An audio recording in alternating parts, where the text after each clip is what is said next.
Hello guys, personal notebook para sa pandagdag natin na business sa ating printing shop. Okay, so meron ako dito ginawang 4 na sample para meron kayong makita at pwede rin kayo gumawa ng mga notebook na pwede personalize. Okay, so unahin natin to. Yan. So pwede nyo lagyan ng details sa likod ng iyong printing shop or QR code para pwede nila i-scan at pupunta yan doon sa inyong page. Okay? Ayan. So meron dito tayong na-print sa ating sample na notebook. Ayan. So meron siyang date. Okay? Pang notebook. Ayan. Ayan. So dito, ginawan ko lang to ng sample. Pwede kayo mag-print ng ganito na notebook na 90 pages or 100 pages, 50 pages. So, depende pa rin sa inyo guys kung ilang pages yung ipiprint nyo sa isang notebook. Okay? So, kalahati ito ng A4. Ayan. Okay? So, meron pa tayong isa pa.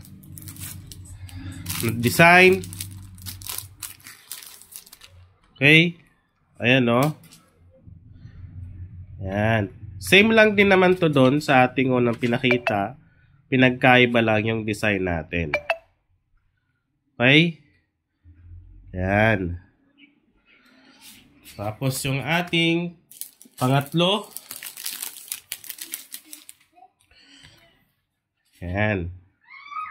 So maganda, makulay ang ating notebook na personal notebook natin. Pwede nyo i-alok sa mga estudyante o sa mga customer nyo. Yan. So, depende pa rin talaga sa inyo guys kung ilang pages yung ipiprint nyo. Okay? So, nasa inyo. Sa akin kasi sample lang. Yan. At ito ating pang-apat na sample. Pinakita ko na to sa aking previous vlog or video or tutorial. So, iba naman yung na ito, design ng ating line ng notebook. Ayan o. Yan. Wala siyang date. Okay? Yan. So, meron kasi nagtatanong kung to yung plastic, anong size na to. Ito yung plastic ng plastic ng mug. Kasi ang dami ko na ito, kaya gagamitin ko na lang para merong plastic yung notebook natin. Para hindi malikabukan. Okay? Ayan. So, dito, meron din ako na i-print na sample ng ating slam book. So, hindi to borderless. Ayan, may white. Hindi kasi borderless. Dito lang dito sa ating na-print na borderless yan. Okay, gamit yung L3210 natin na printer. So, dito, meron tayong slam book na pwede nyo rin lagyan ng photo paper. Tulad nito, naka-broken glass siya. Ito, pwede nyo rin lagyan ng photo paper na glossy para hindi magasgasan. Or glitter. So, depende na sa inyo, guys. Ayan, so ito yung slam book natin. Yan. Okay. So, in hyphen. Ito. Okay. So, yung materialis na ginamit ko dyan ay no back print. Kailangan no back print yung photo paper na gagamitin natin para wala siyang print dito. Ayan. Para malinis talaga siya. Ayan o. Yung malinis yung likod. Okay. So, pwede kayo gumamit ng no back print photo paper. Hanap na lang kayo na mas mababang GSM kung ang printer nyo ay L120 o L121 or L3210. Pero depende sa inyo kung gusto nyo mag-print ng ganito kakapal, 200 GSM. Okay, so sa ganitong notebook, pwede kayo gumamit ng ganito kanliit lang na spring.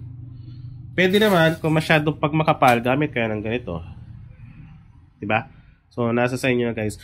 Yung presyoan yan, depende na sa inyo kung magkano. Computin nyo lang yung ating materials at siyempre yung service mo sa paggawa. Okay, ganoon lang naman yun. Yan. At siyempre, ang napakalaga at importante natin, yung template natin. So, ipapakita natin. Okay? So, ito naman guys, yung template natin, yung ating first design. So, libre lang din to. Mahanap nyo rin to sa Canva. Pwede nyo gamitin. Dagdagan nyo na lang ng details, edit nyo, tapos dagdagan nyo ng design para maiba naman. Okay? Kasi Hindi pwedeng yung ipiprint lang natin. So, ginawa ko kasi sample lang. So, dito, pagkagamit kayo ng mga elements na pre-template, kailangan i-edit nyo pa din para kahit pa paano, hindi pwedeng yung pag nakita nyo yung design or template, i-print ka agad. Okay? So, lagyan nyo ng design. So, dito, meron yung, pwede nga yung QR code, yung details ng shop mo, pwede mo ilagay, kung ano may gusto mo ilagay dyan, para pag nakita ng customer mo, alam nila kung saan sila magpapagawa or sino gumawa ng notebook. Okay? Yung details, syempre yung details ng estudyante, pwede din personalized or blanco na lang. Okay? So, yan, tignan nyo na lang. So dito, kailangan lang naka-pro. Pero pwede naman kung naka-pre account lang. Yung nga lang, may mga elements dyan na may bayad. Okay? So ito naman guys, yung pangalawa natin na design or template sa Canva pa din to. Makikita nyo rin to sa Canva. Ayan, so lalagay ko na lang yung link para direkta na lang. Okay? So pwede nyo edit, pwede nyo palitan yung math notebook na yan. Ayan. At yung ating details ng ating estudyante, kung personalized notebook, at the same time yung pa din yung sa likod, pwede nyo palitan yan. Kung ano may gusto nyo ilalagay. Okay, simpleng notebook lang naman ito. Ayan, so ito yung pangalawa natin na template. At syempre ito yung pangatlo natin na design or template, sa Canva pa din yan.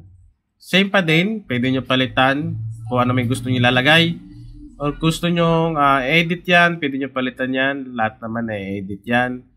Ayan. So, kayo na ang bahala dyan guys kung paano ang design yung gagawin nyo. At syempre, ito yung napaka-importante guys, yung ating line para sa ating notebook. Binder, filler notebook with side space and date. Ayan. So, meron siyang date na ilalagay. Or meron siya nakalagay na date. So, ang pag-print nito ay back-to-back para meron print yung kabila. Okay? So, back-to-back yung pag-print nyo. So, naka-A4 size na ito. Ipiprint nyo na lang. Tapos, ikakat nyo na lang siya sa gitna. Ayan, para maging notebook. Okay?